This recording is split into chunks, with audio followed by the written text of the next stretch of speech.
Subscribe now and press the bell icon. Never miss an update. जी जनाब, कल के lecture से क्वेश्चन, कल हमने इलस्ट्रेशन 6 में मास्टर बजट प्राइमरली डिस्कस किया था। कोई सवाल फंक्शनल बजट और मास्टर बजट से लेके किसी एरिया में किसी कैलकुलेशन में कोई दिक्कत? अच्छा, ये कि हम मास्टर बजट का क्वेश्चन एक और देखते हैं, जिस भी इलस्ट्रेशन 7, इसमें अब थोड़ी सी हम स्किल, जो स्पेसिफिक स्किल्स हैं उसको एक्वायर करना शुरू करते हैं। इलस्ट्रेशन 7 की रिक्वायरमेंट पेज 216 पे आ रही है। Prepare following budgets for the 6 months ended 31 December X6। Cash budget, budgeted P&L and budgeted balance sheet. 6 महीने पीरियड के हमने ये डाटा अरेंज करना है। और 6 month पीरियड में जब हम कैश बजट जनरली बनाते हैं तो कैश बजट के बारे में असूल याद रखिए। It may be required to prepare for an overall period, but cash budget is usually broken down into small periods. जैसे उसने 6 month पीरियड हमें कहा, तो कैश बजट हम मंथली बनाएंगे, क्योंकि डाटा हमें शायद क्वेश्चन में आप देखेंगे मंथली गिवन है। सो कैश बजट के बारे में याद रखना है कि अगर हमें एक बिगर पीरियड का कैश बजट बनाने को कहा गया है और स्मॉलर पीरियड में ब्रोकन डाउन डाटा अवेलेबल है, तो cash budget has to be broken in smaller period unless question states कि जी no period wise breakup is required. तो इस केस में 6 month बजट है, मंथली बजट बनेगा। P&L 1 P&L फॉर 6 month पीरियड, balance sheet at the end of the 6 month period बनेगा। पढ़िए जी जरा data illustration 7 master budget illustration है। अच्छा जी, कैश बजट बनाते हुए जो एक बेसिक प्रिंसिपल आपने जहन में रखना होता है, कैश बजट में आपको कैश रिसीट्स, कल जैसे हमने फॉर्मेट सीखा था, डिफरेंट हेड्स में आएंगी, कैश पेमेंट्स डिफरेंट हेड में आएंगी। और जो फ़र्क आपने जहन में रखना है कि सेल्स का मतलब रिसीट नहीं होता। रिसीट्स आपकी डिपेंड करता है कि सेल्स किन टर्म्स पे हो रही हैं। आपने जनवरी में अगर कैश सेल्स की हैं, then yes, cash sales against cash immediate receipt आती है। लेकिन अगर आपने जनवरी में क्रेडिट सेल्स की हैं, तो शायद वो सेल्स तो जनवरी में की हैं, लेकिन अगर क्रेडिट सेल्स हैं, जैसे यहाँ पे उसने लिखा कि कंपनी का क्रेडिट पॉलिसी क्या है कस्टमर को बेचने की, 2 months क्रेडिट, 50% कैश में, 50% 2 month क्रेडिट पे। इसका मतलब जनवरी की सेल्स का कैश फरवरी मार्च में आता है। सो कैश बजट में आपको एक तो रिसीट्स पे अगर नज़र दौड़ाएं तो आपको रेवेन्यू में गर्ज ज़रूर है, लेकिन रेवेन्यू के साथ कस्टमर से रिसीट की टर्म भी जाननी है। रेवेन्यू और टर्म्स को मिलाएंगे तो रिसीट्स मिलेंगी आपको, कब कब कितना पैसा आ रहा है। सिमिलरली जब आप कॉस्ट पे जाते हैं, रिसीट्स के बारे में कह दिया मैंने आपको, देखना है एक रेवेन्यू को कह लो या इनकम को कह लो, और एक आपने देखना है टर्म्स ऑफ सेल, मतलब क्रेडिट और कैश। तो आपको पता लगेगा आपकी रिसीट्स का पैटर्न क्या है। जब इसी तरह पेमेंट्स पे आते हो, तो पेमेंट्स पे आपने क्या देखनी है? पेमेंट्स पे आपने कॉस्ट या परचेजेस को देखना है। दूसरी चीज इसमें जो आपने देखनी है, that is non cash cost. हो सकता है आपको कॉस्ट की फिगर दी जाए कि जो ओवरहेड्स कंपनी के मंथली 10,000 रुपये इनकर हो रहे हैं, लेकिन 10,000 कॉस्ट का मतलब ये नहीं है कि सारे के सारी कॉस्ट के अगेंस्ट आपको पेमेंट करनी है। ओवरहेड में हो सकता है 2,000 की माहाना डेप्रिसिएशन भी हो, जिसके अगेंस्ट आपकी कैश पेमेंट नहीं होती। सो कॉस्ट, जब आपने पेमेंट्स बनानी है तो आप कॉस्ट भी देखते हो, और कॉस्ट में से फिर नॉन कैश एलिमेंट को भी देखते हो, क्योंकि वो माइनस करना होता है, उसके अगेंस्ट पेमेंट नहीं करनी होती। और तीसरी चीज यहां पे आप देखते हो terms of payment to suppliers. Supplier या जो भी क्रेडिटर्स आपके हैं, उनसे आपकी पेमेंट टर्म्स क्या हैं। फॉर एग्जाम्पल आपको कहा जा सकता है कि आपके ओवरहेड्स मंथली 10,000 हैं, आपको बताया जा सकता है कि आपके ओवरहेड्स में 1000 रुपया माहाना डेप्रिसिएशन है, और आपको कहा जा सकता है कि ओवरहेड का खर्चा आप नेक्स्ट मंथ पे करते हो। इसका मतलब अगर जनवरी की कॉस्ट 10,000 है तो जनवरी की कैश कॉस्ट तो 10,000 माइनस डेप्रिसिएशन 9,000 है, लेकिन उसके अगेंस्ट पेमेंट जनवरी में कुछ नहीं है क्योंकि आप खर्चे 1 महीने बाद पे करते हो। तो जनवरी की जो कैश कॉस्ट है वो कैश बजट में आपके फरवरी में आज पेमेंट रिफ्लेक्ट होती है। सो रिसीट्स में आपने रेवेन्यू देखना है और टर्म्स ऑफ सेल्स कस्टमर से एग्रीमेंट देखना है, फिर पता लगेगा कैश रिसीट्स कितनी है। और पेमेंट्स के लिए आपने कॉस्ट या परचेजेस को भी देखना है, और कॉस्ट में से नॉन कैश कॉस्ट को माइनस करना होता है क्योंकि इनके केस हमने पेमेंट नहीं करनी होती। और फिर हमने पेमेंट की टर्म्स भी देखनी होती हैं कि हमारी जो कैश कॉस्ट हैं, जो परचेजेस हैं, उनकी पेमेंट टर्म्स के हैं, तो हम कैश बजट बना पाते हैं।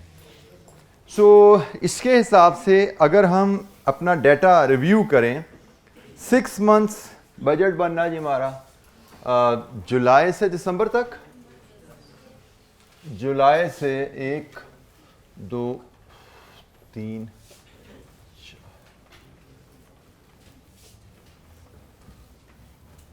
जुलाई से दिसंबर तक हमारा बजट बनना है जी। जुलाई, अगस्त, सितंबर, अक्टूबर, नवंबर एंड दिसंबर। जैसे कल हमने फॉर्मेट डिस्कस किया था, हम कैश रिसीट्स की आइटम लेके आते हैं। रिसीट्स में हमारे पास इस क्वेश्चन में अगर स्टडी करें तो 3 हेड्स से हमें कैश रिसीट्स आ रही हैं। एक कैश सेल्स है, एक क्रेडिट सेल्स है, और एक शेयर इशू है। हमें नोट नंबर 10 में बताया गया है कंपनी शेयर इशू भी करेगी। तो ये 3 हमारे पास रिसीट्स की आइटम है। हम इनका यहाँ पे एक सब टोटल ले सकते हैं, टोटल रिसीट्स। इसी अंदाज में हम कैश पेमेंट्स को भी आइडेंटिफाई करते हैं, और कैश पेमेंट्स में अगर हम अपने डिफरेंट हेड्स देखें तो पेमेंट्स अगेंस्ट मटेरियल है, परचेजेस के अगेंस्ट जो आनी है। Payment against wages and salaries हैं। पेमेंट अगेंस्ट ओवरहेड्स हैं। और जी आइटम को हमारे पास फिक्स्ड एसेट्स हैं। पेमेंट अगेंस्ट फिक्स्ड एसेट्स भी कुछ खरीदे जा रहे हैं, उनकी भी पेमेंट है। और कोई हेड जी? Any other head? Dividend, note number 7 में डिविडेंड का जिक्र भी है, चलें वो भी ले लेते हैं। और जी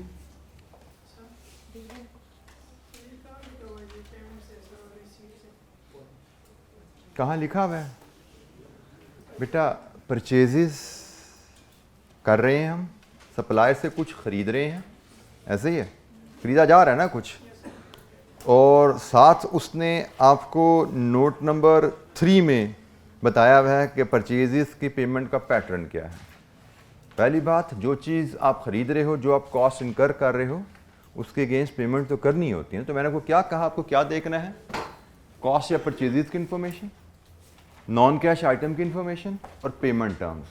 तो मैं जब कॉस्ट और परचेजेस की इंफॉर्मेशन देख रहा हूँ तो मुझे ये नज़र आ रही है चीज़ें, ठीक है। जब मैंने इन चीज़ों को देखा, इन आइटम्स को देखा, तो मुझे ये वैल्यूज़ नज़र आई, और इन वैल्यूज़ की अगेंस्ट मैंने इन आइटम्स के अगेंस्ट वैल्यूज़ क्या डालनी है, वो मैं इसको भी देखूंगा, इसको भी देखूंगा। वो जब हम आगे चलते जाएंगे, वैल्यूज़ निकालने जाएंगे, तो हम इसको भी देखेंगे कि भाई कॉस्ट में, ओवरहेड में कोई नॉन कैश है, इसको निकालना होगा। तो ओवरहेड की पेमेंट टर्म्स क्या हैं, वो उसने सारी गिवन है क्वेश्चन में।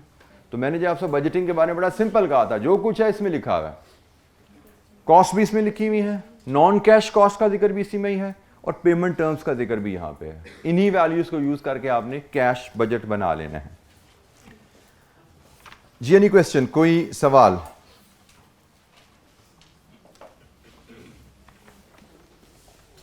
अच्छा, ये अब 1 बाय 1 हम आइटम्स पे वर्किंग शुरू करते हैं। सबसे पहले सेल्स पे, रिसीट्स पे आते हैं। रिसीट्स के बारे में उसने मुझे डाटा दिया हुआ है, मई जून की एक्चुअल सेल्स हैं, जुलाई से दिसंबर तक बजटेड सेल्स इन यूनिट्स गिवन है हमें जी, ठीक है जी। ये जो दूसरा टेबल बैलेंस शीट के नीचे जो टेबल आ रहा है उसमें मंथ वाइज सेल्स इन यूनिट्स अवेलेबल हैं। इसके साथ अगर आप नोट नंबर 1 और 2 भी पढ़ लीजिए, मई में प्राइस 6 रुपये थी और ये प्राइस अक्टूबर में 8 रुपये पर यूनिट चली गई। 50% of the sales are for cash and 50% on credit to be paid 2 months later। अच्छा जी, इस इंफॉर्मेशन के मुताबिक हमने अब इस इंफॉर्मेशन से कैश रिसीट, कैश सेल्स और क्रेडिट सेल्स बनानी है। पहले कैश सेल्स का असूल हमें पता है, जिस महीने की सेल है उसी महीने रिसीट आ जानी है, और क्रेडिट सेल्स का असूल हमने पढ़ लिया कि जिस महीने की सेल है उसके 2 महीने बाद पैसा आना है, ठीक है। तो पहले हम सेल्स की वर्किंग बनाएंगे, क्योंकि हमें सेल्स की वर्किंग यहाँ पे अवेलेबल नहीं है, हमें पास यूनिट्स हैं, प्राइस है। सबसे पहले हमें सेल्स बनानी है, फिर सेल्स को कैश और क्रेडिट में ब्रेक करना है, और फिर कैश तो जिस महीने की सेल है उसी महीने रिसीट आ जाएगी वहाँ पे, लेकिन क्रेडिट जिस महीने की सेल है उसके 2 महीने बाद रिसीट आनी है। अब यहाँ पे आपको जो तवज्जो करनी है कि आपकी जो मई की सेल है, मई की जो क्रेडिट सेल है, उनकी रिसीट कब आनी है? जुलाई में। और आपका बजट कब से बन रहा है? इसका मतलब आपको मई की सेल का डाटा भी चाहिए। तो हमारी जो वर्किंग बनेगी, हम सेल्स के लिए वर्किंग 1, कैश और क्रेडिट सेल दोनों के लिए हम वर्किंग 1 बनाते हैं। We start with working 1। हमें मई से अपनी सेल्स शुरू करनी पड़ेंगी। मई, जून, जुलाई, अगस्त, सितंबर, अक्टूबर, नवंबर एंड दिसंबर।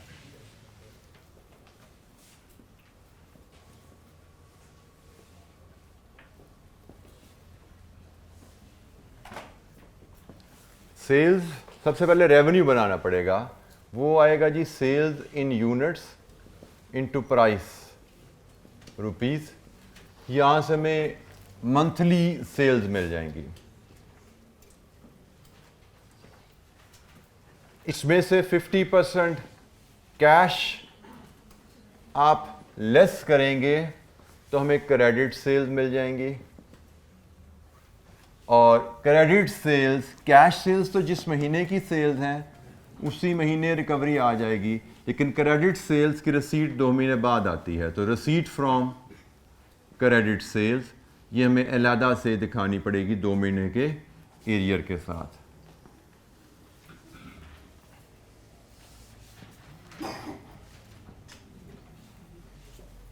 ये हमारी वर्किंग 1 है, जिसमें कैश सेल्स के अगेंस्ट पैसा जुलाई से दिसंबर तक कितना कब आ रहा है, क्रेडिट सेल्स के अगेंस्ट पैसा जुलाई से दिसंबर तक कितना कब आ रहा है, वो यहां से हम वर्क कर पाएंगे। सेल्स इन यूनिट्स, मई से हमें शुरू करना है जी, मुझे यूनिट्स बताते जाइए। 4000, 4200, 4500, 4600, 4800, 5000 जी, 38, 3000। प्राइस उसने कहा मई में 6 रुपये थी और अक्टूबर में 8 होगी, तो जून, जुलाई, अगस्त, सितंबर, नवंबर, दिसंबर। बिल्कुल वही चीज़ जय मैंने आपको कहा था, जो कुछ उसने लिखा हुआ है वी जस्ट फॉलोइंग दैट। हम स्टेटमेंट्स को पढ़ते जा रहे हैं और स्टेटमेंट के हिसाब से नंबर्स को ट्रीट करते जा रहे हैं। उसने जैसे में कहा कि ये सेल्स का पैटर्न है, ये प्राइसेस का पैटर्न है, हमने उसके मुताबिक पहले रेवेन्यू इकट्ठा करना है, क्योंकि रिसीट्स के बारे में आपको क्या ने क्या बताया, रिसीट्स के लिए आपको रेवेन्यू भी चाहिए, आपको टर्म्स ऑफ रेवेन्यूज भी चाहिए। तो पहले आप रेवेन्यू पे जाते हैं, फिर आप टर्म्स ऑफ रेवेन्यू पे जाएंगे। रेवेन्यू जी, मंथली सेल्स रुपीज में कितनी है जी? 24,000, 25,200, 27,000, 27,600, 28,800, 40,000, 30400, 24,000। 50% इसमें से कैश है। नाउ टेक 50%, 12,000 जी, ये कितना बना? 12,600, 13,500, 13,800, 14400, 20,000, 15200 एंड 12,000। कैश टोटल सेल्स हमने ली पहले, unit sold multiplied with the price, ये हमारी टोटल सेल्स है। और टोटल सेल्स में से 50% कैश है, वो हमने आइडेंटिफाई कर ली। तो टोटल सेल्स में से जब 50% कैश सेल्स को माइनस करेंगे तो हमारे पास क्रेडिट सेल्स इक्वल अमाउंट की 12,000, 12,600, 13,500, 13,800, 14,400, 20,000, 15,200 और 12,000। ये जी हमारे पास क्रेडिट सेल्स आ गई। हमें रेवेन्यू चाहिए, टर्म्स ऑफ सेल्स चाहिए। रेवेन्यू लिया पहले और फिर टर्म्स के मुताबिक सेल्स की दो कैटेगरीज बना दी। अब इन कैटेगरीज से, इन दो टर्म्स जो कैटेगरीज ऑफ सेल्स हैं, इनसे हमने कैश रिकवरी आइडेंटिफाई करनी है। तो कैश सेल्स के बारे में हम क्लियर है कि जिस महीने की सेल उसी महीने पैसा हमारे हाथ में, यही होता है ना कैश सेल्स, कि चीज पकड़ाई कैश लिया। सो जुलाई से दिसंबर की कैश सेल्स, ये जो जुलाई से दिसंबर की कैश सेल्स, ये रिसीट्स यहां पर रिफ्लेक्ट होगी। जुलाई में 13,500 आएंगे कैश सेल्स, 13,800, 14400, 20,000, 15200, 12,000। देखिए जी कैश बजट में हमारी पहली एंट्री आ गई। कैश सेल्स हमारी कितनी है जुलाई से दिसंबर तक। जिस महीने की कैश सेल्स हैं उसी महीने कैश रिसीट आएगी हमारे पास, क्योंकि कैश सेल्स का मतलब क्या होता है कि कैश के अगेंस्ट कैश वसूल करके हमने डिलीवरी दी। सो रिसीट्स हमारे पास कैश सेल से भी आनी है, रिसीट्स हमारे पास क्रेडिट सेल से भी आनी है। जिस महीने की सेल उसी महीने रिसीट, कैश सेल्स ट्रीटेड। जी एनी क्वेश्चन, कोई सवाल? Receipt from credit customer, credit sale की पॉलिसी क्या? 2 months आफ्टर द सेल। इसका मतलब मई की जो क्रेडिट सेल्स है इसका पैसा रिसीट फ्रॉम क्रेडिट कस्टमर 12,000, 12,600, 13,500, 13,800, 14,400 और 20,000। ये दो सेल्स हमारी हुई ज़रूर है नवंबर दिसंबर में, बट इनसे रिसीट हमारी नहीं आ रही। जब पीएनएल बनाएंगे सेल्स में तो रेवेन्यू में रिफ्लेक्ट होंगी, लेकिन चूंकि रिसीट नहीं है तो इसलिए कैश बजट में नहीं आ रही इनका पैसा। हाँ, जब बैलेंस शीट बनाएंगे तो उसमें डेटर्स हैं, ये हमारे डेटर्स हैं कि सेल की भी है नवंबर दिसंबर में लेकिन रिकवरी नहीं आई। तो याद रखना बैलेंस शीट जब बनानी है उसमें ये दो 27,200 हमारे डेटर्स आएंगे, रिसीवेबल्स आएंगे, क्योंकि इनसे कि हमें पैसा नहीं आया। रिसीट्स फ्रॉम क्रेडिट कस्टमर जुलाई से ऑनवर्ड 12,000, 12,600, 13,500, 13,800, 14,400 एंड 20,000। ये जी हमारे पास रिसीट फ्रॉम क्रेडिट सेल्स आ गई। ये दोनों हमें वर्किंग वन से रेफर करके पोस्ट की अपने कैश बजट में। कैश बजट में जो मैंने आपको समरी वहाँ पे दे दी, जिन चीज़ों का आपको ख्याल रखना है, ये दो चीज़ों का आप रिसीट में ख्याल रखे होंगे और गालबन इन्हीं 3 चीज़ों का आप पेमेंट्स में ख्याल रख रहे होंगे, तो आपके कैश बजट में इंशाअल्लाह कोई दिक्कत नहीं होगी आपको। ये नहीं क्वेश्चन। अच्छा जी, शेयर इशू के बारे में वो क्या कहता है? Note number 10, in September 20,000 shares of ₹1 each will be issued at par. और नोट नंबर 7 में वो कह रहा है कि receipts from the share issue, ये इसका सेंटेंस से शुरू हो रहा है, receipts from the share issue are budgeted to be received in the month of issue. मतलब जिस महीने शेयर इशू करोगे उसी महीने पैसे आएंगे। तो शेयर इशू किस महीने करना है? सितंबर में। तो सितंबर में ही शेयर इशू के पैसे आएंगे और वो होंगे 20,000 शेयर एट ₹1। ये जी हमारी टोटल रिसीट्स का बजट कंप्लीट हुआ। हमने रिसीट्स को फोरकास्ट किया। कैश बजटिंग के स्किल को हम ग्रेजुअली बिल्ड कर रहे हैं। पिछले इलस्ट्रेशन में हमने सिर्फ फॉर्मेट देखा था, अब इस इलस्ट्रेशन में हम कैश बजटिंग की जो रिक्वायर्ड स्किल हैं उस पर बात कर रहे हैं। Now we can have total receipts जनाब। जुलाई में 25,500, अगस्त में 26,400, सितंबर में 47,900, अक्टूबर 33,800, नवंबर 29,600, दिसंबर 32,000। ये टोटल रिसीट्स आ गई हैं। यहाँ पे हम इधर टोटल ऑफ पेमेंट्स लेंगे। जब हम पेमेंट्स की आइटम आइडेंटिफाई करेंगे तो टोटल हमारी पेमेंट्स आ जाएंगी, और फिर जैसे हमने बात की थी इसके बाद हम नेट लेते हैं, नेट रिसीट ऑब्लिक ब्रैकेट में पेमेंट कर लेंगे, और फिर हम ओपनिंग बैलेंस ब्रॉट फॉरवर्ड करेंगे और क्लोजिंग बैलेंस कैरिड फॉरवर्ड कर लेंगे। ये हमारा कैश बजट कंप्लीट होगा इस अंदाज में।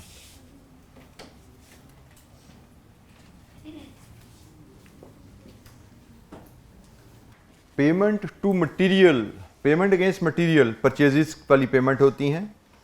परचेजेस हमें टेबल में दी गई हैं और नोट नंबर 3 में बताया गया है purchases are paid for 2 months after the purchase.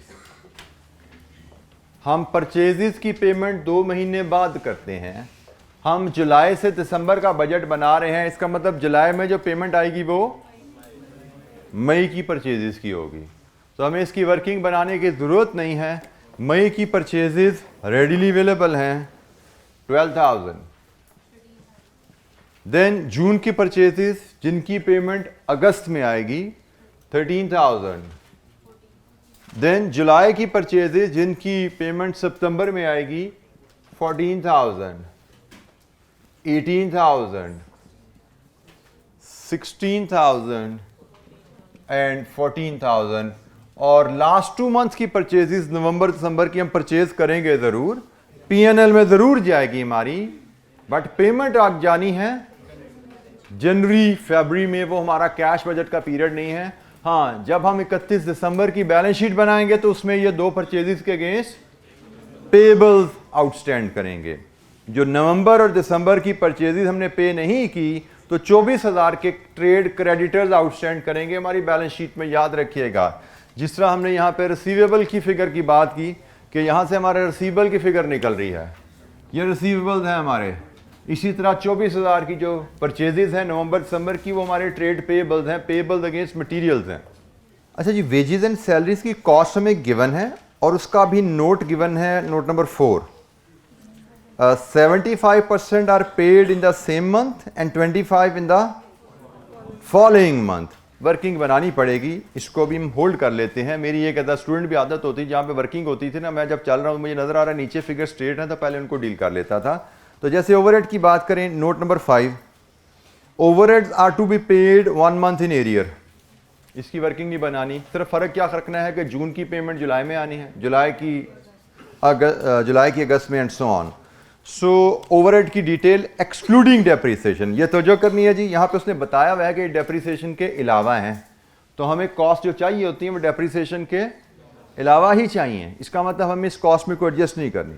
Normally वो कहता है सिर्फ ओवरहेड्स और आगे नोट में लिख देता है डेप्रिसिएशन इतनी चार्ज हुई हुई है। तो आपको पता होना चाहिए ओवरहेड माइनस डेप्रिसिएशन करेंगे तो कैश कॉस्ट आएगी जिसकी पेमेंट करनी है। कैश कॉस्ट बजट में रिफ्लेक्ट होती है, बट ये तो कैश कॉस्ट ही है। तो हमें जून की पेमेंट जुलाई में करनी है। जून की पेमेंट ओवरहेड्स में जुलाई में जाएगी 7,000, जुलाई की पेमेंट अगस्त में जाएगी 7,000, अगस्त की पेमेंट सितंबर में जाएगी अगेन 7,000, नेक्स्ट 7,000, फिर 8,000 और फिर 8,000। तो जैसे देख लीजिएगा, ये आपकी जून की पेमेंट है, 1 month क्रेडिट जुलाई में जा रही है। ये आपकी जुलाई की पेमेंट है 1 month क्रेडिट, जुलाई की कॉस्ट अगस्त में, अगस्त की कॉस्ट सितंबर में सितंबर की कॉस्ट, अक्टूबर की कॉस्ट, नवंबर की कॉस्ट, और दिसंबर की कॉस्ट 8000 कहाँ जाएगी ये? बैलेंस शीट में, पेएबल्स। कॉस्ट पीएनएल में आएगी क्योंकि खर्चा तो हो गया ना, पीएनएल में आ जाएगा, लेकिन कैश बजट में नहीं आ रहा क्योंकि पेमेंट नहीं हुई। बैलेंस शीट में एज पेएबल जाएगी ये जी। कैश बजट में हमने ओवरहेड्स को डील किया। मैं बार बार आपको जो तवज्जो दिला रहा हूं कि जो लिखा हुआ है यहां पे, जिस तरह वैल्यूज और उनकी स्टेटमेंट्स दी हुई हैं, हम वैल्यूज और स्टेटमेंट्स को रिलेट करके बजट बना पा रहे हैं। अच्छा जी, कोई सवाल यहां पे, कोई चीज, कोई कैलकुलेशन, कोई वैल्यू समझ नहीं आई, पूछिए। फिक्स एसेट्स की बात कीजिए जरा। नोट नंबर 6 पढ़िए पहले। नोट नंबर 6 में वो कह रहा है fixed assets are to be paid for in 3 equal instalment in 3 months following the purchase. Purchase के बाद अगले 3 महीने में इक्वल इंस्टॉलमेंट में फिक्स एसेट की पेमेंट करनी है। पेमेंट टर्म आ गई, टर्म्स ऑफ पेमेंट आ गई, ठीक है जी। परचेज के अगले 3 महीने में इक्वल इंस्टॉलमेंट, और परचेज कितनी है ये नोट नंबर 12 में बताया गया है। नवंबर में 30,000 की परचेज है। नवंबर में 30,000 की परचेज है, तो पहली बात, पहली पेमेंट कब आनी है? दिसंबर में। और कितनी आनी है? 10,000।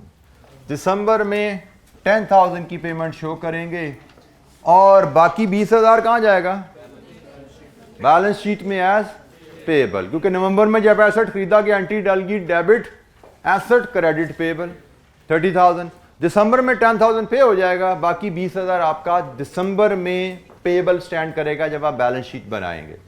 फिक्स्ड एसेट्स खरीदारी के अगले 3 महीने में 3 इक्वल इंस्टॉलमेंट में पे किया जाता है। 30,000 नवंबर में आप खरीद रहे हो, 10,000 मंथली इंस्टॉलमेंट है जो कि दिसंबर, जनवरी, फरवरी में जानी है।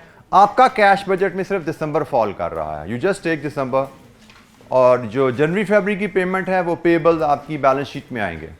Dividend, note number 7, dividend are to be paid 3 months after they are declared. Declaration के 3 महीने बाद पे होने हैं। And note number 11, dividend of 10,000 is declared in October. Declare अक्टूबर में हो गया, डिक्लेरेशन की एंट्री क्या होती है, याद है किसी को? डिक्लेरेशन की एंट्री इज, एक बच्चा बताया, मेरे कुछ समझ नहीं आ रही जी। डिविडेंड पेएबल क्रेडिट डेबिट क्या? रिटेन्ड अर्निंग या profit appropriation. Dividend is not an account. Debit होता है रिटेन्ड अर्निंग या अप्रोप्रिएशन अकाउंट बनाया जाता है, दैट इज डेबिटेड, या पीएनएल कह सकते हो। पीएनएल में जहां क्योंकि रिटेन्ड अर्निंग पीएनएल में ट्रांसफर कर दी जाती हैं, सो पीएनएल आपका डेबिट होता है या रिटेन्ड अर्निंग आप डेबिट कहते हैं, और डिविडेंड पेएबल क्रेडिट है। ये अक्टूबर में एंट्री डल गई, पेमेंट कब होनी है? नवंबर, दिसंबर, जनवरी, आपके पीरियड में नहीं आ रही। इसका मतलब dividend payable will be reflected in balance sheet, cash budget में नहीं आ रहा, ठीक है। सो कैश में डिविडेंड के अगेंस्ट कोई वैल्यू नहीं। लीजिए, हमारी सिर्फ अब वेजेस की वर्किंग रह गई है, वर्किंग 2 वेजेस की बनेगी आपकी। वेजेस के बारे में आपको कहा गया है कि आपकी पॉलिसी है 75% of the cost is paid in the same month and 25% of the cost is paid in the following month. इसका मतलब जुलाई में हमने जो वेजेस की कॉस्ट पे करनी है 75 जुलाई की और 25 जून की। तो हमारी वर्किंग 2 जो बनेगी यहाँ पे जुलाई, अगस्त, सितंबर, अक्टूबर, नवंबर, दिसंबर, 6 महीने का बजट है जी। हम लिखेंगे 75% of current month and 25% of previous month, और फिर इसका हम सम यहां पे ले पाएंगे, टोटल पेमेंट।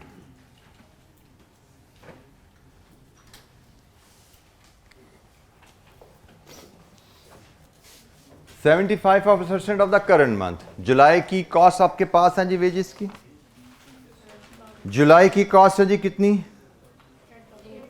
8,000। 75% 6,000। अगस्त की कॉस्ट 75% इज 7,500। सितंबर की कॉस्ट 7,500। अक्टूबर की कॉस्ट का 75% 7,500 9,000 9,000। अब हमें 25% ऑफ द प्रीवियस मंथ लेनी है, मतलब जून की कॉस्ट में जाएंगे आप। जून की कॉस्ट कितनी है जी? 8,000। इसका 25% 2,000। जुलाई की कॉस्ट, अगस्त की कॉस्ट, सितंबर की कॉस्ट, अक्टूबर की कॉस्ट, नवंबर की कॉस्ट, दिसंबर की कॉस्ट का जो 25 बचा वो कहाँ जाएगा? बैलेंस शीट में, क्योंकि दिसंबर की कॉस्ट है 12,000। दिसंबर में कितना पे किया? 9,000। बाकी पे जनवरी में करना है, कॉस्ट दिसंबर की है तो दिसंबर की बैलेंस शीट में पेएबल। ये याद रखिएगा, बैलेंस शीट भी हमने बनानी है तो ये सारी चीज़ें जो रिसीवेबल्स हैं, जो पेएबल्स हैं, ये वहाँ पर रिफ्लेक्ट होंगी, क्योंकि रिसीट्स की टर्म्स के मुताबिक हमने जो कैश रिसीव्ड है वो बुक कर लिया और टर्म्स के मुताबिक जो कैश रिसीवेबल है वो बैलेंस शीट में चला जाएगा। कॉस्ट और परचेजेस की टर्म्स के मुताबिक जो पेमेंट्स हैं रिकॉर्ड कर ली और जो पेबल होंगे वो बैलेंस शीट में चले जाएंगे।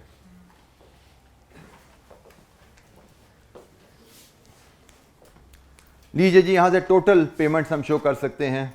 8,000, 9,500, 10,000, 10,000, 11,500, 12,000।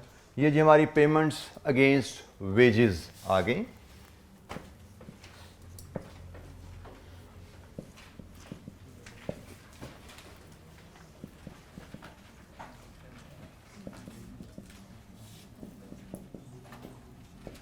Now we can take total of the payments. जी, जुलाई की पेमेंट्स 27,000, 29,500, 31,000, 35,000, सॉरी नेक्स्ट इज, बेटा ये तो 35 नजर आ रहा है मुझे।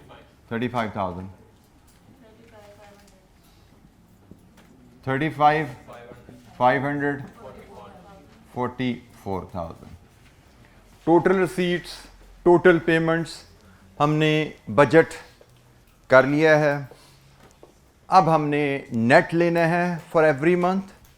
उसमें ओपनिंग बैलेंस ऐड करते जाएंगे और रोल करते जाएंगे, पहुंच जाएंगे दिसंबर के एंड पे क्लोजिंग बैलेंस पे। जनाब, कोई चीज़ किसी वैल्यू की कैलकुलेशन पे कोई दिक्कत है तो पूछिए।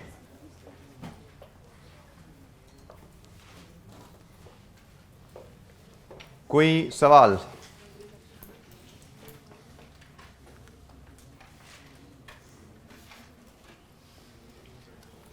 नेट कीजिए जी। मंथ 1 में रिसीट और पेमेंट, पेमेंट आ रही है शायद -1,500 जी। मंथ अगस्त में -3,100, सितंबर में 6,900 पॉजिटिव, अक्टूबर में 1,200 negative, 5,900 negative, 12,000 negative. Opening balance चाहिए, बैलेंस शीट अवेलेबल है, you go to the bank. मैंने आपको क्लियर किया, बैंक, कैश, ओडी, ये तीनों बैलेंसेस को नेट करके आप यहाँ पे रिफ्लेक्ट करते हैं। बैलेंस शीट में अगर आपको कैश भी नज़र आ रहा है, बैंक भी नज़र आ रहा है, ओडी भी नज़र आ रहा है, तो इन तीनों को इकट्ठा करके आप कैश बजट में लेके आते हैं। हमारे पास एक ही बैलेंस है bank 3,000, so we bring it here और कैरी करते जाते हैं। यहाँ पे आया जी नेगेटिव, सॉरी पॉजिटिव 1,500 क्लोजिंग, ये अगले महीने का ओपनिंग बन गया। इसका क्लोजिंग नेगेटिव 1,600 कैरी हो गया, आगे पॉजिटिव हो गया कितना 15,300 कैरी हो गया जी 15,300, 14,100 पॉजिटिव, 14,100 पॉजिटिव कैरी हो गया जी 8,200 स्टिल पॉजिटिव, 8,200 कैरी हुआ, क्लोजिंग इज 3800। लीजिए जी, ये हमारा कैश बजट कंप्लीट है। Cash budget with 2 workings, working 1 and working 2। Any question, कोई चीज़ समझ नहीं आई पूछिए। किसी कैलकुलेशन के ऊपर आपको कोई गाइडेंस चाहिए, फॉर्मेट पे कोई सपोर्ट चाहिए, पूछिए। Cash budget monthly data available है। 6 मंथ्स बजट बनाना था। कैश बजट हम usually broken down into smaller periods बनाते हैं। 6 मंथ बजट था, मंथली डाटा अवेलेबल है तो मंथली बजट बनेगा। अनलेस क्वेश्चन स्टेट्स कि no monthly breakup is required, question ऐसा कहे तो हम कंसोलिडेटेड 6 मंथ्स का एक बजट बनाते हैं, अदरवाइज हम मंथली ब्रेकडाउन करके बनाते हैं। जी एनी क्वेश्चन? जी बेटा, देखना नहीं पड़ेगा, ये सब कुछ किया हुआ हमने, मैं सिर्फ आपके दिमाग में रजिस्टर करता जा रहा हूँ। आप देखते जाना कितना देखना पड़ेगा आपको। अगर आपको लगता है कि बैलेंस शीट बनाना साथ आपके लिए फिजिबल है तो बिल्कुल बना लीजिए, उसमें भी कोई हर्ज नहीं है, वो तो आपकी आसानी है।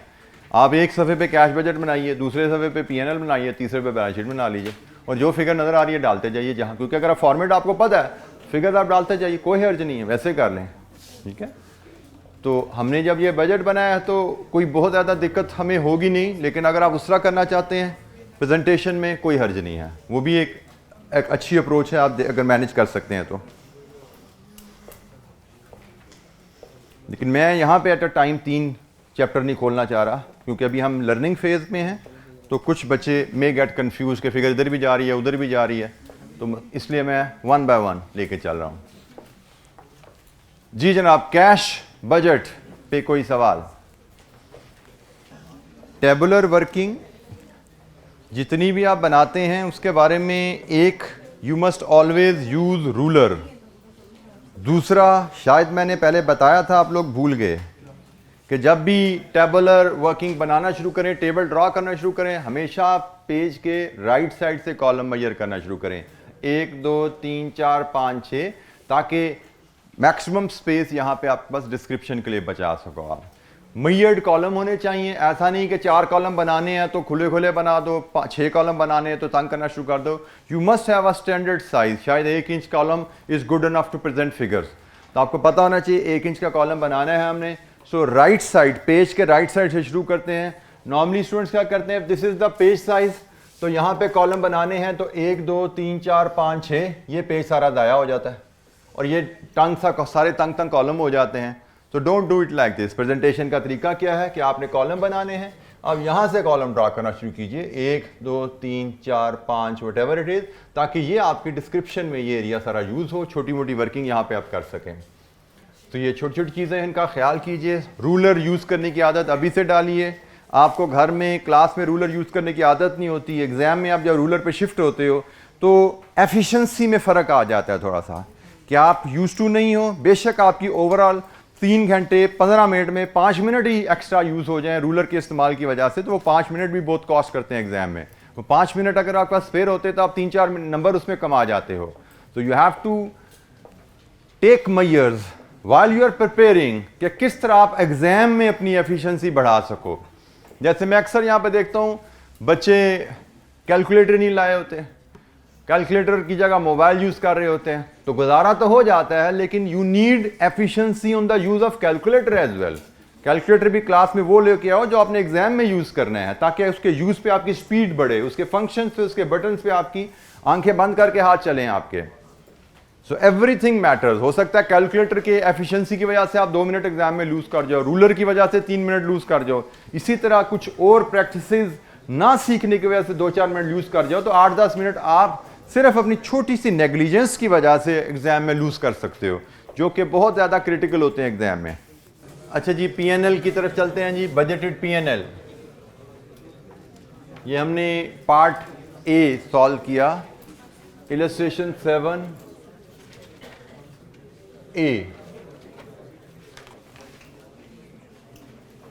rather it is termed as 1, 7-1, 7-2.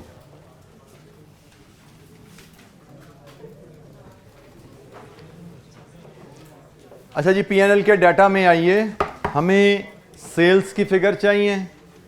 PNL होता है जी sales minus cost of sales, या सेल्स माइनस कॉस्ट प्रॉफिट आ जाता है।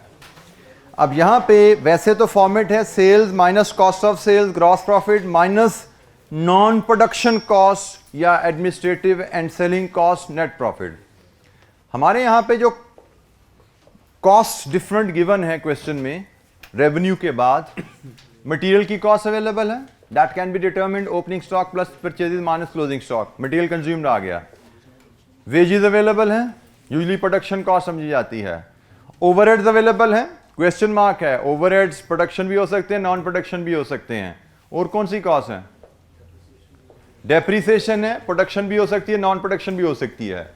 इसका मतलब प्रैक्टिकली देखा जाए तो क्वेश्चन को ग्रॉस प्रॉफिट और नेट प्रॉफिट में स्प्लिट करना यहां पे शायद मुमकिन नहीं है, क्योंकि ग्रॉस प्रॉफिट और नेट प्रॉफिट में स्प्लिट करने के लिए आपको प्रोडक्शन और नॉन प्रोडक्शन में ब्रेकअप चाहिए होता है कॉस्ट का, जो कि यहां पे नजर नहीं आ रहा। तो कोई बात नहीं, हम सीधा नेट प्रॉफिट की फिगर पे पहुंच जाएंगे, कोई हर्ज नहीं है। मैंने पहले बताया आपको कि यहां पे फॉर्मेट की कोई कैद नहीं है कि जीपी और नेट प्रॉफिट अलग-अलग शो करना जैसे काउंटिंग में जरूरी होता है, यहां पे शायद जरूरी नहीं है, स्पेशली जब इंफॉर्मेशन ही नहीं अवेलेबल।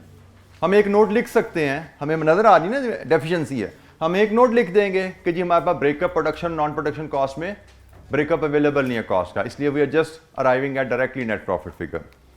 अब हमारा नेट प्रॉफिट फिगर का वर्किंग जो होगी, सेल्स में से हम opening stock add purchases less closing stock, तो ये आपका सॉर्ट ऑफ मटेरियल कंज्यूम्ड आ जाएगा। इसमें वेजेस, ओवरहेड्स, डेप्रिसिएशन और कोई cost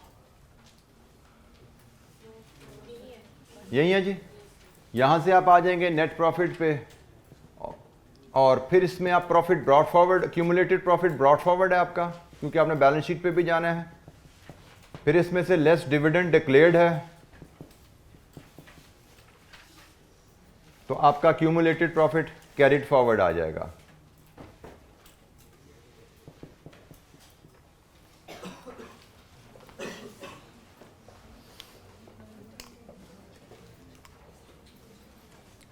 this is the P&L format, standard P&L format. अब इसमें हम वैल्यूज फीड करना शुरू करते हैं।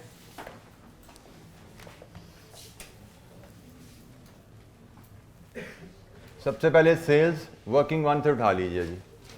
रेवेन्यू है जुलाई से दिसंबर तक, उठाइए वर्किंग वन से, इन 6 वैल्यूज का सम बताइए। 177,800, ये हमारा रेवेन्यू है वर्किंग वन से। हमारे पास वर्किंग वन में जुलाई से दिसंबर तक की सेल्स की फिगर अवेलेबल है। P&L में सेल्स आती हैं, P&L में कैश है, क्रेडिट है, इससे इसका कोई ताल्लुक नहीं है। पैसे आए या नहीं आए इसका P&L में जो रेवेन्यू है उससे कोई ताल्लुक नहीं है। P&L में sales working one 177,800। Opening stock हमारे पास इन्वेंट्री में 25,000।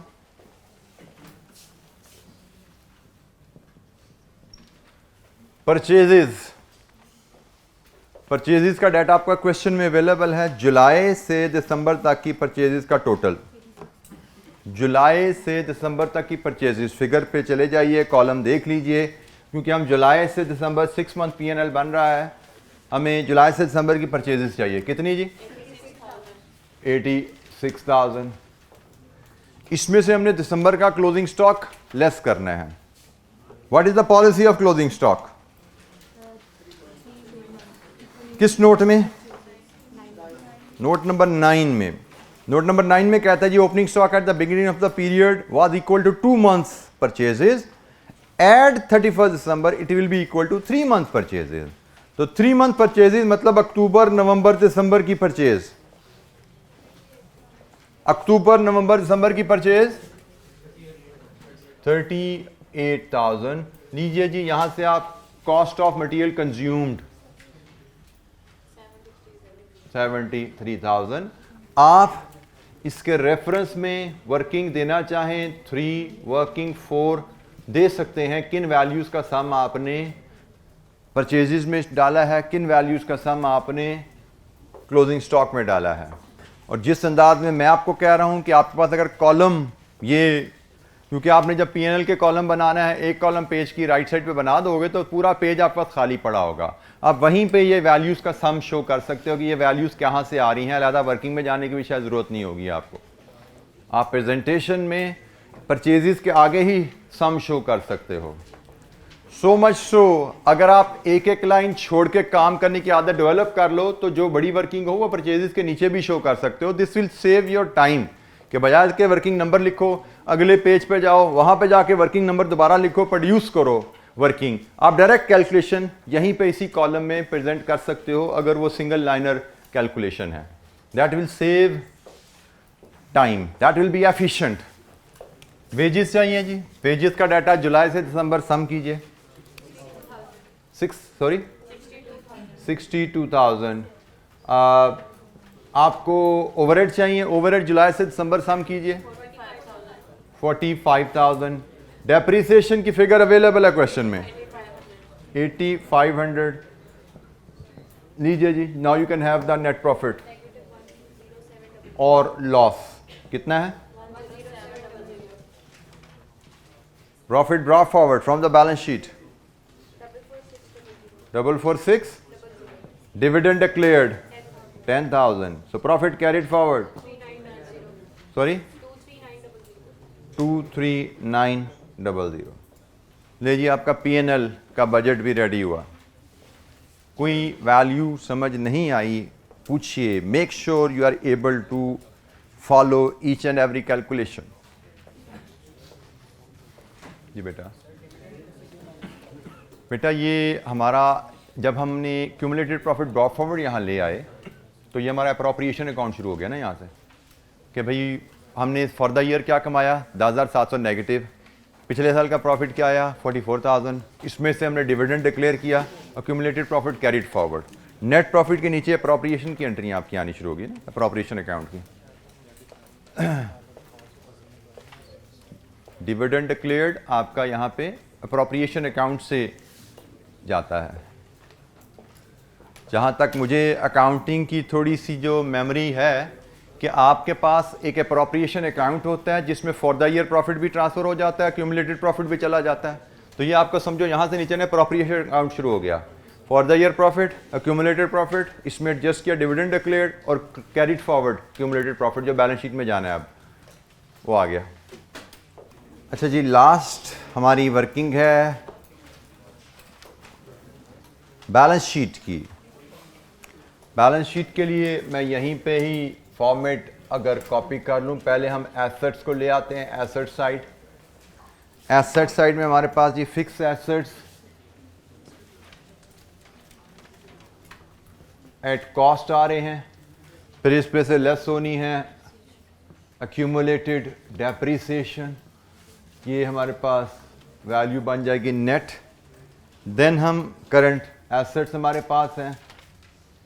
करंट एसेट्स में हमारे पास स्टॉक्स हैं, डेटर्स हैं और बैंक। वो हम ऑलरेडी देख चुके हैं कि बैंक हमारा अब ओवरड्राफ्ट में कन्वर्ट होने वाला है तो उसको हमें लेने की ज़रूरत नहीं है। तो इस फॉर्मेट के मुताबिक ये बैलेंस शीट की एक फुटिंग बनेगी, एसेट्स, फिक्स्ड एसेट्स और करंट एसेट्स का सम। फिर इस फॉर्मेट के मुताबिक हम दूसरी साइड जो लायबिलिटीज़ है उसको ड्रॉ करें। लायबिलिटीज़ में we have paid up share capital, paid up share capital, we have accumulated profits, then we have current liabilities। Current liabilities को अगर हम अपने कैश बजट की वर्किंग से रिकॉल करें तो हमारे पास जो क्रेडिटर्स डिफरेंट तरह के आ रहे हैं उनमें एक मटेरियल के हैं, उसमें वेजेस के हैं, उसमें ओवरहेड्स के हैं, उसमें एसेट्स के हैं, उसमें डिविडेंड पेएबल है। ये सारी फिगर्स अगर हमने क्वेश्चन को पढ़ के तसल्ली से कैश बजट बनाया हुआ है तो यार सारी फिगर हमें मैक्सिमम फिगर हमारी टिप्स पे आनी चाहिए। तो इन तमाम फिगर्स का हम सम लें तो ये हमारी दूसरी फुटिंग बैलेंस शीट की यहाँ पे आनी चाहिए। I think I have not missed any, sorry overdraft भूल गए हम, ओवरड्राफ्ट भी है जी हमारा, अब we have overdraft as well, और उसके बाद फिर हमारा टोटल एक्सटेंड होगा। फिक्स्ड एसेट्स साल के शुरू में थे, अब जो मैंने कहा था ना वर्किंग आप यहाँ शो कर सकते हो, अगर ये कॉलम आपके पास बड़ा है, मेरे पास तो जगह थोड़ी कम है, आपने 2 कॉलम इधर छोड़े हुए, ये जगह काफ़ी ज़्यादा अगर आपके पास हो तो आप इजीली बता सकते हो 140,000 साल के शुरू में थे, 30,000 खरीदे हमने, तो फिक्स एसेट चले गए 170,000 पे। एक्यूमुलेटेड डेप्रिसिएशन साल के शुरू में 14,000 थी और ड्यूरिंग द ईयर आपने चार्ज की 8,500, ये चलेगी 22,500 पे। So net book value assets की 147,500, ये हमारे फिक्स्ड एसेट्स की बुक वैल्यू आ गई। ओपनिंग बैलेंस शीट में हमने देखे हमारे पास एसेट्स कितने थे, और जब बजट जिस साल का बना रहे हैं उस साल में हम कितने एसेट्स परचेज कर रहे हैं। सो 140,000 प्लस 30,000, 170,000 के हमारे पास एसेट्स हो गए। डेप्रिसिएशन ओपनिंग कितनी हमारे पास एक्यूमुलेटेड पड़ी हुई थी, फॉर द ईयर कितनी चार्ज हो रही है, टोटल डेप्रिसिएशन 22,500 हुई। नेट बुक वैल्यू 147,500 कैरी कर रहे हैं। स्टॉक्स यार जी हमारे पास अगले साल हमारा स्टॉक कितना होगा, 38,000। रिसीवेबल अगले साल हमारे कितने होंगे, ये आ रहे हैं जी 27,200। तो इसका सम कर लीजिए, करंट एसेट का सम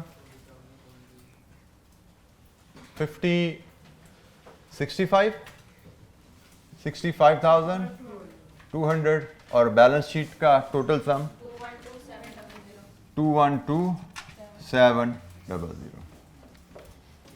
पेड अप शेयर कैपिटल साल के शुरू में कितना था, 100,000। क्या हमने कोई शेयर इशू किए, यस 20,000 के, ये बढ़ जाएगा 1,20,000। एक्यूमुलेटेड प्रॉफिट्स पीएनएल से 23,900, ये टोटल सब टोटल शो करते हैं 143,900। ये हमारा सब टोटल आ गया जी कैपिटल की साइड का, इक्विटी की साइड का। Paid up capital plus accumulated profits. अब हमें क्रेडिटर्स उठाने हैं।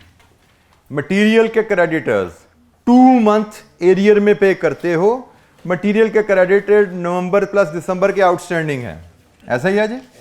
नवंबर प्लस दिसंबर का मतलब 12,000 जमा 12,000, 24,000। वेजेस के creditors 25% of the last month outstanding होते हैं। 12,000 में से सिर्फ 3,000 आउटस्टैंडिंग है, क्योंकि वेजेस हम 75% सेम मंथ में पे कर देते हैं, 25% सिर्फ नेक्स्ट मंथ जाती हैं। तो इसका मतलब दिसंबर की 75% वेजेस पे हो गई, दिसंबर की सिर्फ 25% हमारी पेबल है 31 दिसंबर को। ओवरहेड्स हम 1 मंथ एरियर में पे करते हैं, इसका मतलब 8,000 का ओवरहेड जो दिसंबर का है वो आउटस्टैंडिंग है। एसेट्स के अगेंस्ट कितना पेएबल है जी, 20,000, क्योंकि हमने 30,000 का एसेट खरीदा है, पेमेंट सिर्फ 10,000 की है। 20,000 एसेट्स के अगेंस्ट आउटस्टैंडिंग है। डिविडेंड कितना डिक्लेयर किया है, 10,000, वो भी आउटस्टैंडिंग है। और ओवरड्राफ्ट कितना है, 3,800। लीजिए जी, टोटल ऑफ करंट लायबिलिटीज क्या है, 688,000 और ये सम कीजिए 212,700 and the balance sheet is tallied. Budgeted balance sheet. और आपको याद रखना है, मैंने कल आपसे शेयर किया था, you may have to take any of these 2 figures as the balancing figure depending upon the question. So अगर बैलेंसिंग फिगर बैलेंस शीट में एक आ जाए तो उससे परेशान नहीं होना, एक फिगर बैलेंस शीट में बैलेंसिंग हो सकती है। यहाँ पे तो नहीं आई क्योंकि हमने पीएनएल भी बनाया हुआ है, कैश बजट भी बनाया हुआ है, हम हर वैल्यू को कैलकुलेट कर पाए। हमने हर वैल्यू को कैलकुलेट कर लिया, कोई बैलेंसिंग फिगर नहीं आई। अच्छा, हमारी डिस्कशन टेस्ट पे जो इन्वेंट्री मैनेजमेंट का जो टेस्ट हुआ था उस पर थोड़ी सी डिस्कशन हमारी रहती है। मैं अनफॉर्चुनेट टेस्ट लाना भूल गया, किसी बच्चे के पास है जी हाथ में टेस्ट, मुझे अगर दे सके तो हम उससे बात करें। अगर किसी बच्चे के पास कॉपी नहीं है, लेना चाहे वो ले सकते हैं। मैं सिर्फ इसमें जो की एरिया है, एक एरिया जिस पे सबको प्रॉब्लम हुई, बाकी तो बड़ा स्ट्रेट फॉरवर्ड आसान सा टेस्ट था, जो सिर्फ प्रोबेबिलिटी का एरिया है, मैं उस पर सिर्फ बात करना चाह रहा हूँ। क्वेश्चन 1 में तवज्जो कीजिएगा, क्वेश्चन 1 में part B is the area जहां पे चैलेंज आया। What would be the safety stock and reorder level if company is willing to take 20% risk of being stock out. Second part, 10% risk of stock out. Company के पास कितना safety stock या reorder level होना चाहिए अगर company 20% risk लेना चाह रही है स्टॉक आउट का, या 10% रिस्क लेना चाह रही है स्टॉक आउट का। इन्वेंट्री मैनेजमेंट में मैंने जैसे आपसे जब हम डिस्कस कर रहे थे, ये बात की थी आपसे कि ये प्रोबेबिलिटी का एरिया ऐसा एरिया है जिसमें एग्जामिनर, जिसमें स्टूडेंट सबसे पुअरली परफॉर्म करते हैं। और मेरे हिसाब से अगर इन्वेंट्री मैनेजमेंट से सवाल अगर मैंने पेपर कभी सेट करना हो तो मैं कोशिश करूंगा, जैसे इस सवाल में प्रोबेबिलिटी को ज़रूर शामिल किया गया है, मैं ज़रूर चाहूँगा कि मैं इस एरिया को ज़रूर शामिल करूँ, ताकि जो बच्चे इस एरिया को छोड़ते हैं या जो इस एरिया में कमज़ोर होते हैं उनको एहसास हो कि किसी पेपर में कमज़ोरी के साथ आप एंटर नहीं हो सकते किसी भी एरिया में। अच्छा, यहाँ पे अब हम इससे रिलेटेड पैराग्राफ पढ़ें तो पहले टेबल के नीचे से पैराग्राफ शुरू हो रहा है। The tubes are used evenly throughout the year. The lead time for an order is normally 11 days. This is the key word. The lead time for an order is normally 11 days. मतलब normally 11 दिनों में हमें माल deliver हो जाता है, but it can take as much as 15 days. 15 दिन तक भी टाइम लग सकता है। Delivery time and the probabilities of their occurrence are given below. 11 दिन में डिलीवरी आने की प्रोबेबिलिटी 12, 13, 14, 15, हमें हर दिन की प्रोबेबिलिटी दे दी गई है। अब अगर हम इससे ऊपर थोड़ा सा डाटा देख लें तो हमें एनुअल डिमांड 162,000 गिवन है और days in a year 360 available है, जस्ट बिलो द रिक्वायरमेंट। ये डाटा हमें क्वेश्चन में गिवन है। अब उसने हमें कहा कि नॉर्मली 11 दिन में माल आ जाता है। जब इसने वर्ड नॉर्मली लगा दिया तो इसका मतलब we will assume average lead time as 11 दिन। हम जब उसने नॉर्मली का वर्ड यूज कर दिया ना, तो हम इस नॉर्मली 11 डेज को हम एवरेज लीड टाइम लेंगे इस केस में। यह आपने जहन में रखना है, average lead time is 11 days. और यह क्यों है? क्योंकि क्वेश्चन ने कहा नॉर्मली इट टेक्स 11 डेज, तो हम इस 11 डेज को एवरेज लीड टाइम लेते हैं। अगर ये इसने नॉर्मली का वर्ड ना लिखा होता, उसने कहा होता कि जी probability distribution of lead time is as below, तो हम एवरेज कैसे निकालते हैं? एक्सपेक्टेड वैल्यू से। फिर हम एक्सपेक्टेड वैल्यू से निकालते हैं। लेकिन जब एग्जामिनर नॉर्मली का वर्ड यूज कर ले तो इसका मतलब यही हमारी एवरेज है, इसी के हिसाब से चलना है। अब आपको अगर इन्वेंट्री मैनेजमेंट का चैप्टर में से अगर याद हो तो हमने कहा था कि हम जो हमारा एवरेज लीड टाइम होता है, हमारा सेफ्टी स्टॉक जो होता है that is reorder level minus average usage in average lead time. तो average usage in average lead time हम अगर लेना चाहें तो 11 दिन की यूजेज अगर देखें, 11 दिन की यूजेज हमारी बनती है 162,000 सालाना डिवाइड विद 360 इंटू 11। तो average usage in lead time क्या बन रही है? 4950 यूनिट्स। अब जरा तवज्जो कीजिएगा, मैं आपसे क्वेश्चन 1 बाय 1 करता हूं और जस्ट इन केस मुझे डेली यूजेज भी बता दीजिए। डेली यूजेज भी बता दीजिए। ये 162 ओवर 360 जी 450 यूनिट, ये हमारी डेली यूजेज है। ये सालाना यूजेज है, ये डेज इन अ ईयर है, ये डेली यूजेज है। और इसके हिसाब से average usage in lead time is 450 into 4950, ऐसे ही है जी। अब मैं आपसे वन बाय वन क्वेश्चन पूछता हूं, डेटा पे प्रोबेबिलिटी डिस्ट्रीब्यूशन पे ध्यान रखिएगा। अगर मैं 4950 पे रीऑर्डर लेवल सेट कर दूं, मैं अपना रीऑर्डर लेवल 4950 पे रखूं, मतलब जीरो सेफ्टी स्टॉक रखूं, तो क्या मैं स्टॉक आउट होऊंगा? अगर मैं रीऑर्डर लेवल 4950 यूनिट्स पे रखूं, क्या मैं स्टॉक आउट होऊंगा? Answer is yes. मैंने 11 दिन का स्टॉक रख के ऑर्डर कर दिया, ऑर्डर तो 12 दिन में भी आ सकता है, 13 दिन में भी आ सकता है, 14 दिन में भी आ सकता है, 15 दिन में भी आ सकता है। इसका मतलब there are 4 possible situation in which I may get stock out.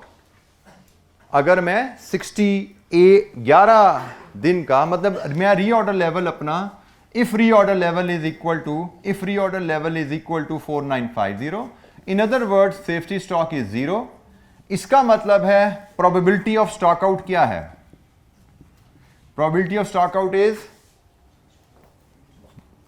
12% plus 11%, sorry 12 plus 10 plus 6% plus 4%, total कितना हुआ? 22 जमा 10 32%। अब जरा इस चीज को जरा एब्जॉर्ब कर लीजिए। जिस बच्चे को यह चीज एब्जॉर्ब नहीं होती वो पूछे। हमारा एवरेज लीड टाइम 11 दिन है,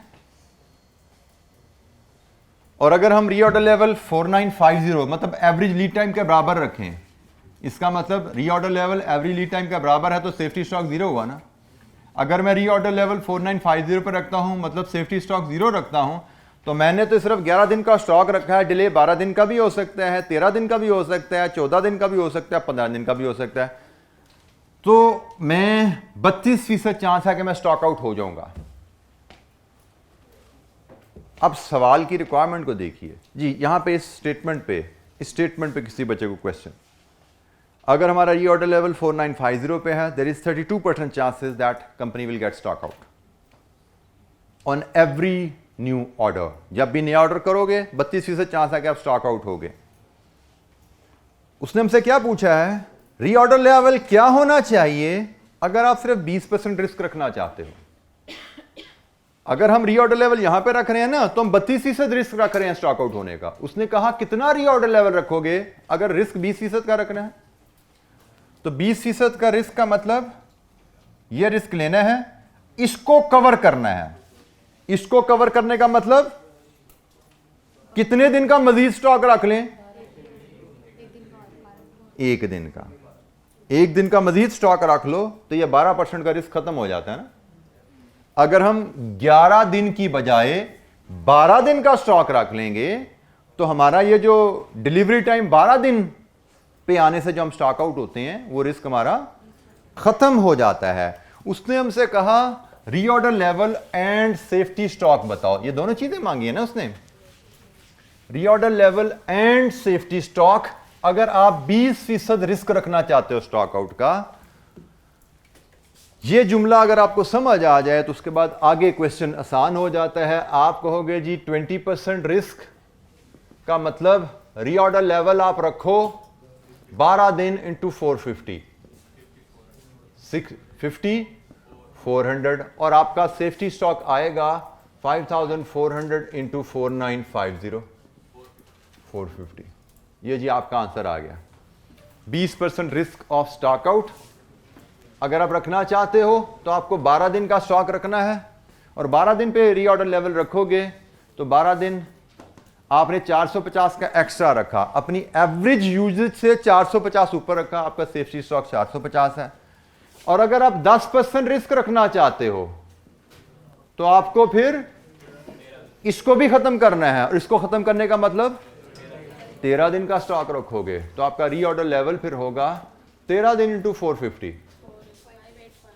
5850, और आपका सेफ्टी स्टॉक होगा 5850 माइनस 4950 900 यूनिट्स।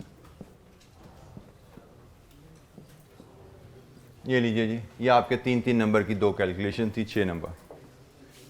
अब इसमें अगर आपको याद हो तो मैंने ये एवरेज यूजेज या नॉर्मल यूजेज का कॉन्सेप्ट आपको एक क्वेश्चन अल्फा का कराया था, उसमें आपको कॉन्सेप्ट दिया था, जिसमें उसने कहा था कि normally it takes 30 days to deliver. ये बिल्कुल वही बात थी कि normally it takes 11 days to get delivered. Base वही थी, लेकिन पूछने का अंदाज थोड़ा बदल दिया कि भाई इतने % रिस्क रखना चाहते हो तो बताओ। वहां पे कुछ और पूछा जाता था, लेकिन अगर आपने ये जुमला समझ लिया तो उसके बाद ये 2 वैल्यूज कैलकुलेट करना आपके लिए बिल्कुल दिक्कत नहीं होती। और यही स्किल आपसे रिक्वायर्ड है कि जो आपने सीखा हुआ है उसको अप्लाई करके सिचुएशन को अंडरस्टैंड करो, और उस सिचुएशन को अंडरस्टैंड करने के बाद रिक्वायरमेंट के मुताबिक आंसर वैल्यूज निकालो। This is the art which you need to develop. अब इसमें कोई ऐसी नॉलेज नहीं है ऐसा इस सवाल में जो मैंने आपको क्लास में ना पढ़ाया हो। जो क्लास में पढ़ाया है वही नॉलेज यहाँ पे अप्लाई हुआ है, बट अप्लाई हुआ है, कॉपी नहीं हुआ। आप कॉपी करने के चक्कर में रहते हो, इस चक्कर से निकलोगे। जब अप्लाई करना सीख लोगे तो पेपर आपका ऐसे पास होगा इंशाअल्लाह। अच्छा, ये आज के लिए इतना ही। कल हम मंडे को इंशाअल्लाह हमें कैश बजट की एक और कंप्रीहेंसिव इलस्ट्रेशन देखेंगे, and then will jump to the past paper question on budgeting. और जैसे हमने कहा नेक्स्ट वीक हमारा प्रोसेस कॉस्टिंग पे टेस्ट है। दैट टेस्ट विल बी, मैंने गाइड किया जैसे आपको, that will not be very advance level test, क्योंकि हमने अभी कंप्लीट नहीं की activity, but you must review all of the illustrations and the chapter before coming to that test. Thank you. अस्सलाम वालेकुम।